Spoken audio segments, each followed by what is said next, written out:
Hello, everyone. Welcome to this special VaxConnect podcast, a project led by graduate students from Western Illinois University under the Health Sciences Graduate Students Association. I am Abiola Ayodele, your host and the media coordinator, as being assisted by somebody you're going to meet for VaxConnect. So this 6-month initiative is supported by a grant from the Illinois chapter of the American Academy of Pediatrics, ICAAP, ICAAP, and aims to strengthen vaccine confidence, combat misinformation, and promote equitable access to healthcare within our campus and the broader Mecomb community. Today, I'm joined by some of the brilliant minds behind this project. Our team, we have the team leaders of all the teams we have in VaxConnect. We have the leaders here who have been working hard across different focus area: the media, the event planning and baby shower coordination, and the vaccine education. So let's begin by having each of them introduce themselves briefly. So you tell me your name, your role, and what inspired you to be part of the VaxConnect project. So let me start with Rachel. Your name, your role, and what inspired you to be part of the VaxConnect project. Hi everyone, my name is Rachel Adebi and I am the head of the event planning and the baby shower team. So what inspired me to be part of this project is because I'm very passionate about vaccines and vaccine advocacy.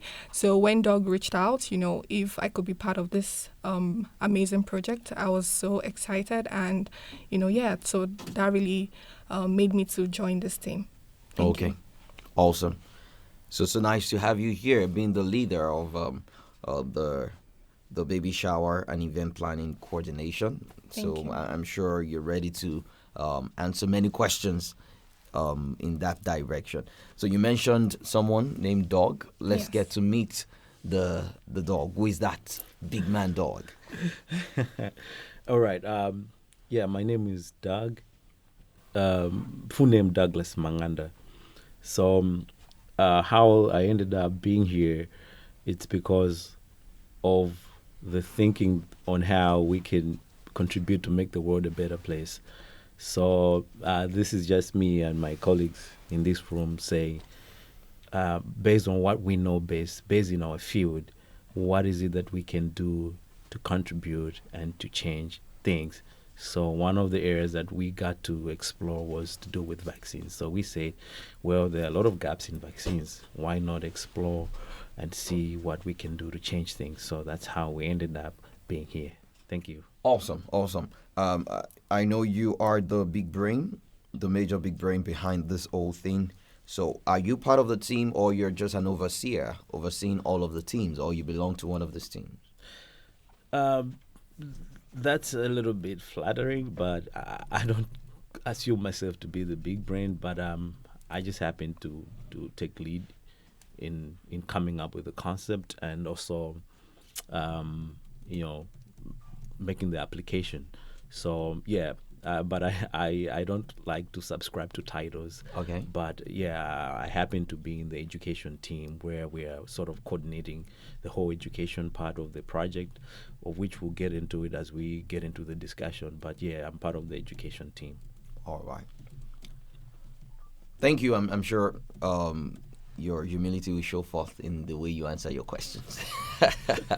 Okay, I can see somebody sitting next to Rachel with the glasses on, and she has been smiling. So let's get to meet you. Your name, your role, and what inspired you to be part of VaxConnect. Hi, my name is Nusrat Sultana Mimi, and I am originally from Bangladesh and now pursuing my master's here at Western Illinois University.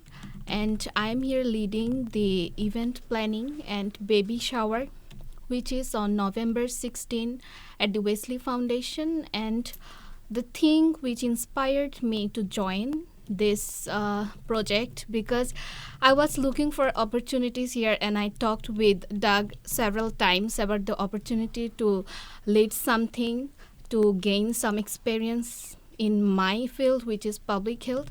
And also I'm interested because it's a student based and also which is community based. We are hosting and also we are leading. Here I can gain some I can grow, and also I can gain some leadership skills here. And we are I think we can make a long lasting impact through education and also some joyful event, which is the baby shower, to connect families, to connect their wellness. Thank you. All right, thank you so much, Mimi. So nice to meet you. And finally, I have, I'm sure probably she's the one leading the media team. Can we meet you, please? Hello, good people. My name is Sabiha. I am leading the media team here in this VaxConnect project. So, being a person from Generation Z, I have always been fascinated about media and information and educating people through media. So, when I got to know about this whole project from Doug about the VaxConnect and communicating with the people in this area and educating them, I just took the opportunity to lead the media and information team. So, I hope I can put a mark on people and the community people and everywhere in the community that people can be educated through this whole project. Yeah, so we are here for it. Thank you. All right, thank you so much, Sabia. And thank you all. It's great to have this conversation, especially at a time when health misinformation still poses serious challenges. According to the World Health Organization, vaccine hesitancy, to receive their, especially from the experience of COVID-19, vaccine hesitancy remains one of the top 10 threats to global health, according to WHO, and also in the US. And the highest rate of hesitancy to receive the COVID-19 vaccine, they are among young adults aged 18 to 25. So vaccine hesitancy is particularly concerning among young adults in college, where social interactions on densely populated campuses can lead to substantial community spread. So conversations like these really matter in this time that we're in. And we dive straight into the discussion, into the conversation, and I'm sure you're ready for that. So you can clear your throat if you want to. You can take water if you want to, because we are launching into the deep. I'm going to be asking questions. Let me start with probably Rachel, and then Douglas can have something to say about it on the importance of vaccine awareness. We know that vaccines have saved millions of lives worldwide, no doubt about that. Yet, vaccine confidence is still fragile. For example, the CDC has reported an overall decline in coverage for routine childhood and adolescent vaccination since the COVID-19 pandemic began. For instance, national kindergarten coverage for all state required vaccines dropped approximately 95% in the 2019-2020 school year to about 93% in 2022 and 2023. So this leaves more communities vulnerable to outbreaks, partly due to misinformation and probably complacency. So my question is this: from your perspective, Rachel, then Douglas, we add more notes to that. From your perspective as part of the VaxConnect team, why do you think vaccine hesitancy persists, especially among college students and young adults? Thank you, Abiola, for the question. So when it comes to vaccine among young adults, adolescents, their parents have a huge role to play. So once there is a resistance from the caregivers or from the parents, it translates to the child not getting the vaccine. And there are some factors that we've highlighted, that is one of the major reasons for hesitancy. One is misinformation. So a lot of people have misinformation about some vaccines. Examples like the human papillomavirus vaccine. Some communities, especially in the United States, believe that once a child gets this vaccine, it increases their chances of promiscuity, or it exposes them to sex, and this is a misinformation, right? This the human papillomavirus is a vaccine that prevents against cervical cancer. We don't have to wait until we have a loss of a family of a family member or any part of our family before we take action, right? So misinformation is one of the reasons for exitancy. Also, cultural disbelief, and also religious factors. Some culture in African communities, they don't want to talk about sex. It's a taboo to talk about sex. So cultural beliefs is also a major factor for vaccine exitancy. Also, the health provider recommendation. According to statistics, some doctors have, that there are ways that which doctors recommend the vaccine, and patients will accept this vaccine. So healthcare providers' recommendation also has a huge role to play in the degree of the exitancy of all different kinds of vaccines, not just the human papillomavirus. Now we have the MMR vaccine, the Tdap vaccine, and different types of vaccines. So yeah, those are the factors I would say that has contributed to vaccine exitancy. Okay. Thank you. All right, Douglas, do you have something to add to that? Yeah, Rachel has really touched on the most parts that I was going to say. But what I wanted to add is that think of it as a block, a building block that has been pulled parts by parts apart. And I'm talking about issues of trust. What we are seeing right now is a product of what has been happening for the past, like maybe 20 years in the healthcare systems. So people have been losing trust on what we are doing in the public health or health in general because of some of the things that have been happening.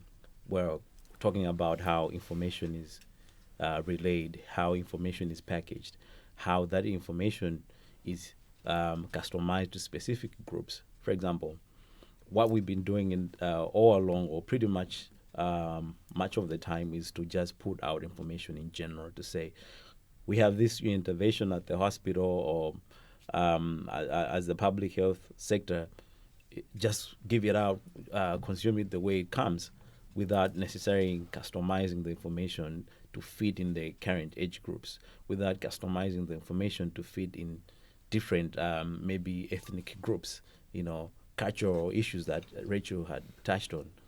So because of that, it has created sort of some discrepancies, including the expectations on and what the vaccine is supposed to do.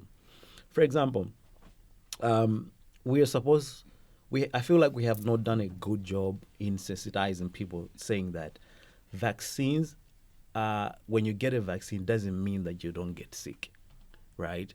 I think the expectation is that when you get the vaccine, you're not gonna get sick, which is wrong. So we've had people who get the vaccine and then they end up getting sick. Then they start asking questions. Why did I get sick and yet I got the vaccine? Some even feel the vaccine brought the sickness. Exactly. You can imagine. So they can start making up issues. And honestly, I don't blame them. So, but as healthcare providers, I think we should do a good job in giving out the information, saying that, hey guys, we have vaccine. This vaccine is here to help you to improve your immunity, right? It's going to improve your immunity to this level, say 80% or 90% based on the efficacy of the vaccine. Okay. What it means is that when you get the vaccine, it has 90% or 80% that you're not going to get sick, right? Even if you get sick, the chances are very high that you're not going to get so severe with the sickness. Chances are high that you're not going to die with the disease.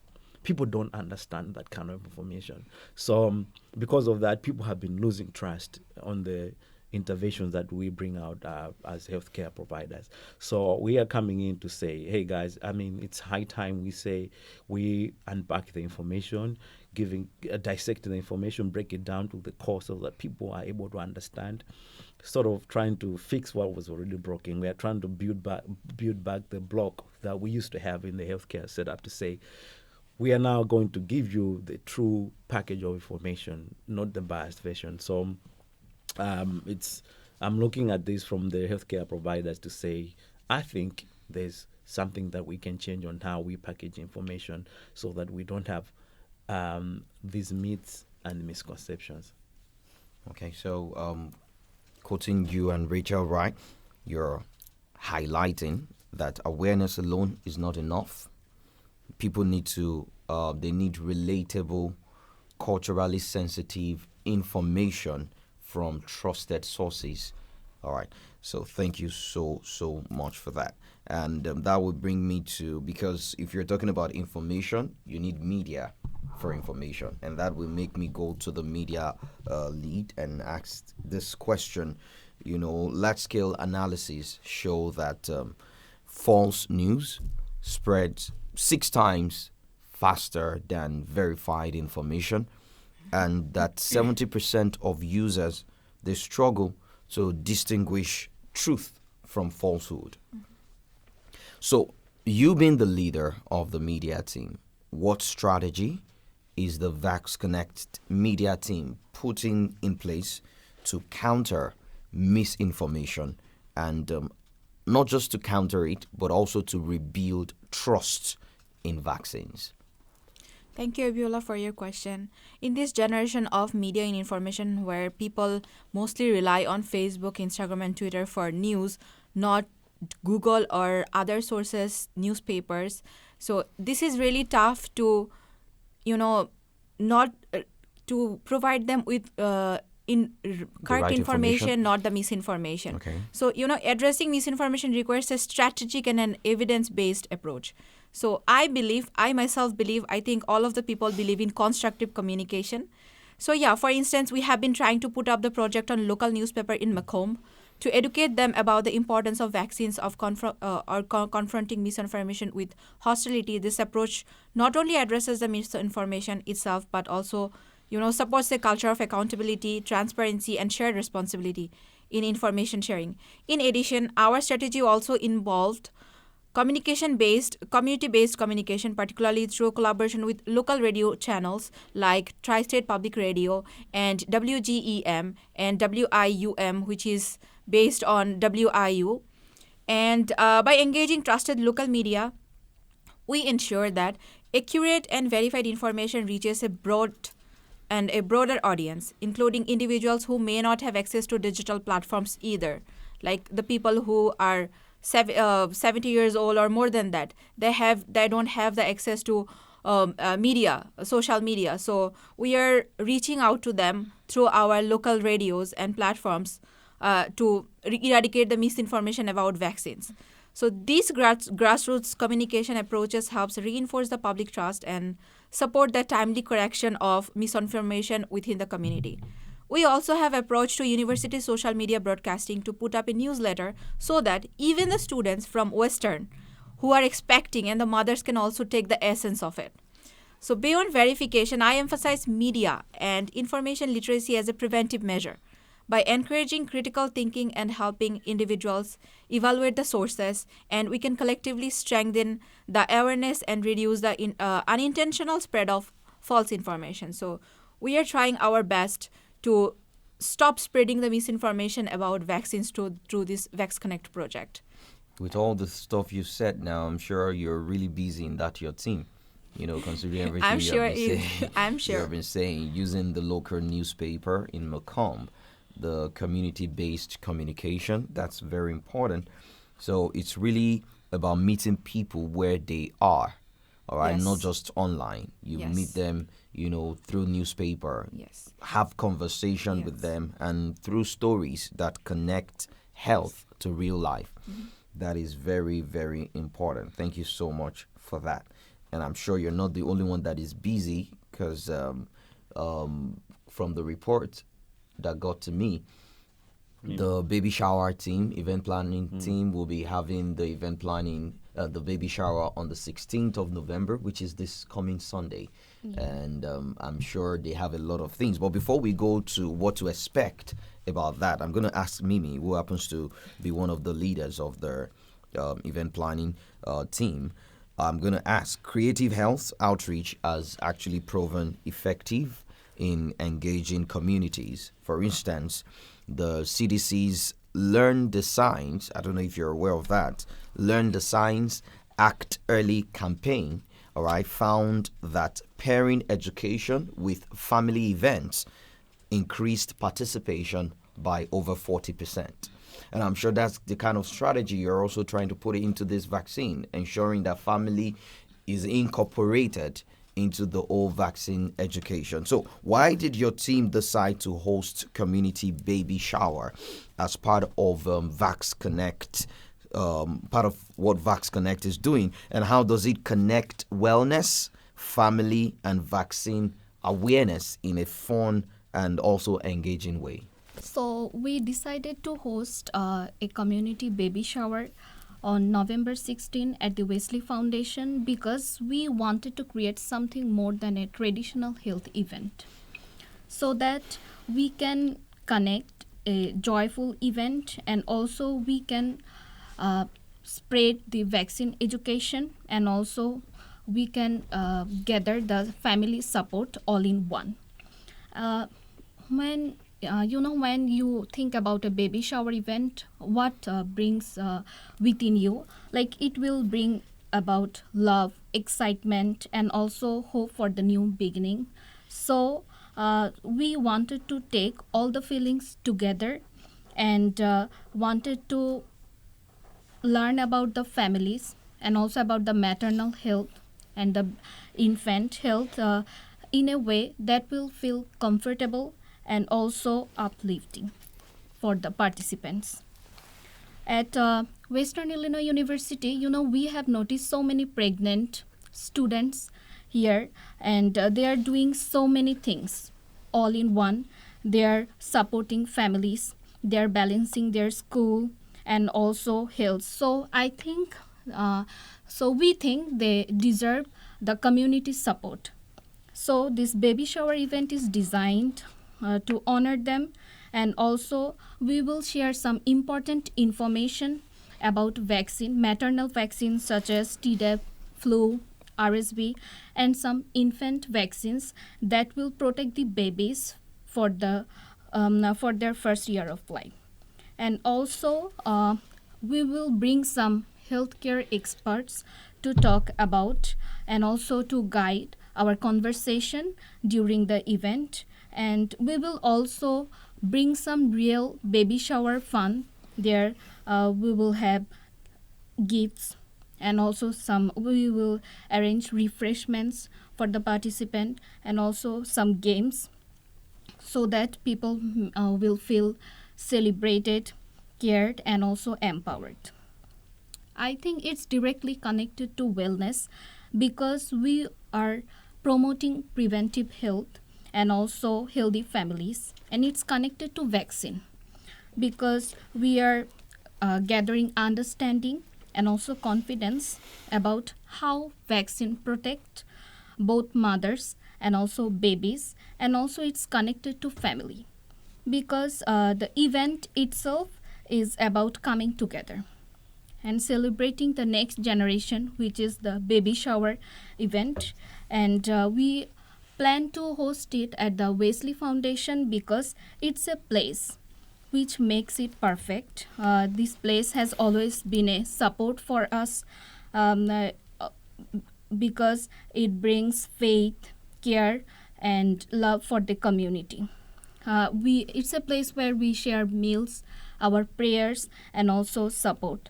So by holding this baby shower at the Wesley Foundation, here we are blending health and also our faith together. And the powerful thing is here this event is very open to the people, because we know some students who might feel shy about asking medical questions. especially women from the international here may feel shy, and also maybe they are not comfortable when surrounded by the gathering or family. So we will can ask about to share their miseries or their stories about to talk about myself. I was also pregnant and I delivered my baby on the August 14 this year. So it's also about bringing my babies for their vaccine project, and also gathering some information from the healthcare experts about the vaccine and the facilities which is available for the international students, which maybe we don't know about. So gathering this. So the reason we are hosting the baby shower event is that everything is matter in this project, and it's the perfect event to host because we are bringing wellness, vaccine, and family in a supportive and faithful environment. Thank you. Awesome. I know if I give you 24 hours, you will use that and you still have many more things to say. I thought it was the media team that is getting busy. I never knew that the event planning team are kind of busier than the media team. Awesome. So I like the part where you mentioned that it is more than a traditional health project. I really love that. People want something novel, something new, all right, and that is a side attraction. I wanted to ask about the what to expect for the November 16, and you already answered that, so I don't need to ask that. In summary, you are saying that this approach we bring people together, around to celebrate and also to be educated, turning health awareness into something joyful and inclusive, which I feel it's very powerful. Thank you for that work that you're doing. I'm going to be asking Douglas this question about vaccine education and community engagement, because research shows that people are 3 times more likely to accept health guidance from peers or community-based educators than from distant authorities. So I'm going to ask you this question. What strategies is the vaccine education team using to make vaccine fact relatable and to open dialogue with those who might be skeptical or uncertain about this whole thing? So we started by sort of doing an assessment on campus on the information dissemination platforms that we have. And we sort of picked the same gap that you have said right there to say, how do students engage with those existing platforms that are there? And we saw that there was a gap. People don't engage so well with those platforms because they're sort of like not bottom up, but top down. Okay. Top down approach, whereby the existing school platforms, they just give it out the information right there, without necessarily getting feedback or appreciating how the students are receiving the messages. So we said, well, let's come up with the model. So we are using the PA model, as you put it, whereby me as a student, I get to tell my fellow student to say, hey, there's this thing going on. How do you look at it? I think it's important, I share my friend. My friend shares the information to their friends, and it keeps on going on like that. So we are using this model as sort of like a new approach that we're trying to do in the project, where information is disseminated. So we have a group of peer educators that will take lead in giving out that information. So what we did was to collaborate. We are collaborating with other agencies like McDonough County Health Department. They're the ones that gave us like the key messages, the messages that we can focus on. We're also pairing with Bew Health Center. That's the health center on campus, where they are taking lead in they are like at the receiving end, because that's our entry point for as far as seeking medical care on campus is concerned. We are also working with on-campus departments like the nursing department, where they are coming in to help with the actual vaccination component. So there are all these platforms that we are working together. But the main area of the project is to focus on the education part. So what we are saying is that we using this peer-to-peer model, having somebody else to share the information with their colleagues, it doesn't end there. We want to keep this sustainable. I think somebody must have touched on it already. So we are trying to find ways on how we can sustain this kind of messaging by working with already existing structures. One of them is the Wesley Foundation. On top of what my colleague Misa had already said, we are trying to incorporate this message into platforms where people already meet and gather to make sure that there's constant dissemination of the messaging. So that's our approach that we're using. Okay, that's a very great approach. I mean, if research shows that and you are already working on that, I trust that is going to yield good result, definitely. So because I feel that one's approach can be prioritizing listening first, and who else can handle that if not your peer? All right, making sure people feel understood. Only you can understand your peer, all right, before you are able to persuade them. And you mentioned something about sustainability, which will make me to ask this final question, and I'm going to throw it out there if anybody want to answer that. But let me start with Rachel, then Douglas, then any other person can answer that.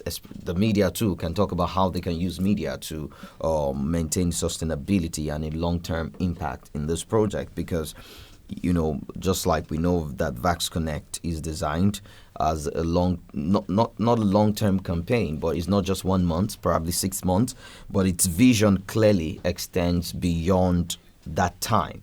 Even when we're done with the whole project, but the vision extends beyond, the time when we'll be done with the whole project. So public health change often, requires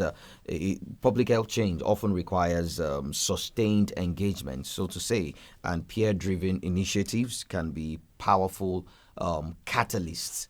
All right, but I'm going to ask, how do you see this project influencing long-term health behavior, or even inspiring other students? Because you're going to graduate and leave. All right, the people who are coming behind you, will they be inspired to want to follow in your footsteps? All right, so how do you think the project can influence that impact and inspire other students to start similar advocacy efforts at WIU and even beyond WIU? So let me start with Rachel, then Douglas, then media, then Mimi. All right, thank you, Abiola, for the question.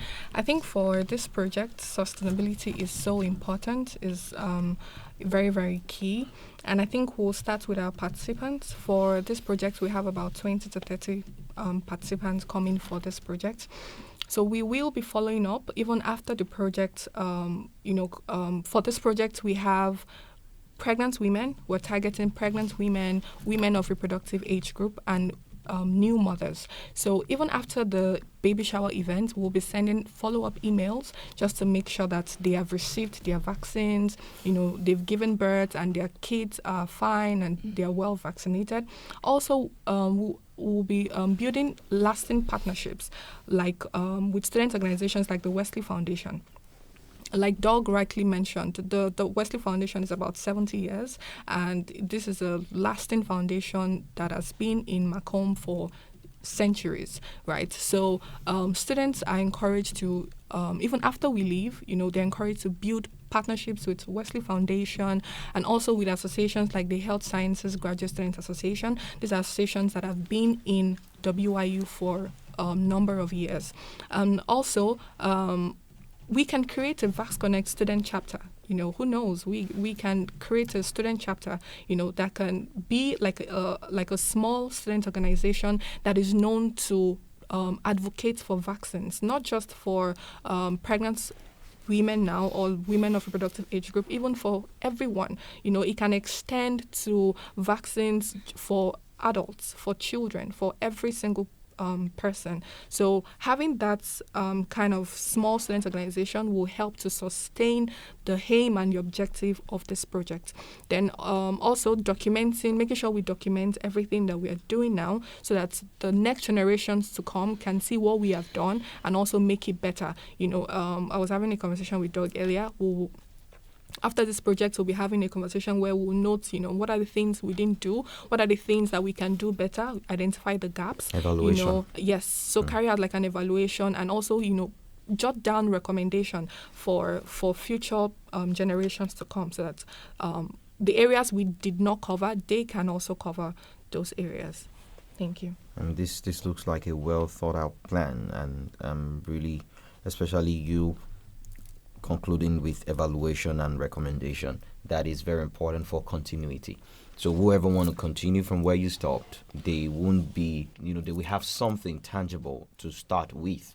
I'm sure you are starting with trial and error and so many other things, but whoever is coming next, they already have something to guide them with, and I really love that. So, Doug, do you have something to add to what Rachel said before we call it a day? Yes. So what we did was to sort of identify ourselves as not just students, but a group of people that are passionate about public health. I think that's a very important step. You can see how dedicated the guys are. They are. The kind of effort they're putting behind the scenes. It's quite a lot. So to us, we are looking at this project as personal, because we love doing this, because for us, we're looking beyond the 6 months. So it's something that we want to carry with us everywhere, every place we go to. So yeah, as Rachel had already said, we want to use this information, this project, we want to put it out there through maybe conferences. We want to disseminate the findings or the lessons that we've learned here through maybe any platform we can get our hands on, to say this is what we found out, this is what we learned. So we have, but through that evaluation process that Rachel talked about, we're going to sort of come up with a dissemination plan, see who we can target, and one of them could be the same guys who funded us, the Illinois Chapter Academy for Pediatricians. Yeah, we'll go back to them and say, hey, thanks for funding us, but we wanted to share with you what we found. Could you give us that audience? So what we'll do is to start knock on doors on different organizations. We'll start with the partner mapping exercise. We'll find out who is available and what they do. In fact, we have already started sort of reaching out to other people, other organizations, to say, we are doing this, we are planning of expanding this, could you listen to us, something like that. So it's in the process. We're also thinking of converting the project into a research, saying, can we make this like an academic project, to say, explore what angle. It depends on what angle we decide to focus on, but it's just the idea that is out there. But we might sit down later and just look into it and say, let's turn this into a research, because by the end of the day, once we do the research, we have some recommendations. So recommendations could go to Bew Health Center, say, this is what we found during our project, but also as a research. This is what we found for McDonough County Health Department as recommendations, and all necessary stakeholders.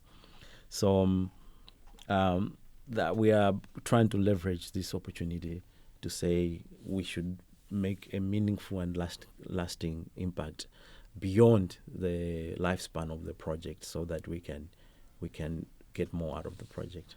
Thank you. All right. Thank you so much. Because of our time, I will just round off here, and I wouldn't want to wrap it up without hearing final thoughts from every one of us. So, Sabia, in just 20 to 30 seconds, can you give a final note? Yes.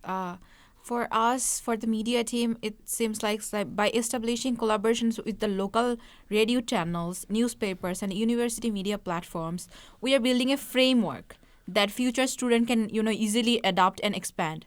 The templates, the media materials, and outreach strategies we have developed here while working on this will remain as a tangible resources for future students who want to adopt a project and go through it. So in terms of impact, this project empowers students to become responsible communicators and critical consumers of information.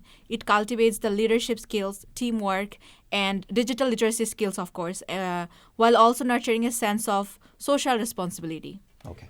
Thank you. Thank you so much, Sabia, for that. Rachel, last note from you. Thank you, Abiola. So as we wrap up, I just want to remind everyone that this project isn't just about vaccines. It's about wellness, protection, and community care. So the community baby shower, it started as an idea of advocating for vaccines, for women of reproductive age group, for women that are pregnant and new mothers. And it's so important to, create the awareness, debunk myths, and also encourage mothers, encourage parents, to vaccinate their words, vaccinate themselves, and, get protected against diseases that, they can prevent. So it's just a wake-up call for everyone in the community to be advocates, be great advocates for vaccine, and, always encourage vaccine advocacy anywhere you find yourself. Thank you. All right. Thank you for that wake-up call. Mimi, final note from you in 20 seconds. To talk about this project, about the vaccine awareness, this is not just a vaccine awareness project, it's also a cultural shift, because here we are leading this project and we are from different countries. It's a cultural diversity. So we hope that when students will be in WIU, they will look out at one another, and also the parents here will feel supported, and where health becomes a natural part of our campus life. And that's the vision we are building here at WIU, and I hope that what we started with VaxConnect will continue to grow and inspire even after our project ends. Thank you. All right, thank you so much, Mimi. Douglas, final note from you. All right. First of all, I want to say thanks to the team the members that are involved in this project, especially the guys that are here. I know they're just representing the entire groups. There's a lot of work that is going on behind the scenes. So thanks, guys, for the job well done. And secondly, the message is going to everybody that is listening to us to say, as my colleagues have said, we have real issues, a lot of issues to do with vaccine hesitancy. So we really need your support. You see us walking by with flyers, posters. Please support us. We really need your support. Together, we can make a difference. Thank you. All right, together we can make a difference. Thank you all for sharing your insights. And it's inspiring to see how each team is contributing to this collective mission, from creative outreach and storytelling to education and community building. All right, so thank you so much for your hard work. Thank you, and thank you. Before we wrap up, I want to remind our listeners that the VaxConnect Baby Shower and Wellness Fair will take place on Saturday, November 16th at the Wesley Foundation, 1325 West University Drive, Macomb. Everyone is invited to join us for the wellness checks, maternal health education, and community fun. I'm sure it will be fun. All right. So this has been the VaxConnect podcast, powered by the VaxConnect team, supported by WIU, Western Illinois University, and in partnership with Tri-State Public Radio. Special thanks to Tri-State Public Radio for giving us the opportunity to use their studio for this recording. Thank you for tuning in, and remember, confidence is contagious, so get informed and get protected. My name is Abiola Ayodele, and I'll see you another time. Bye for now.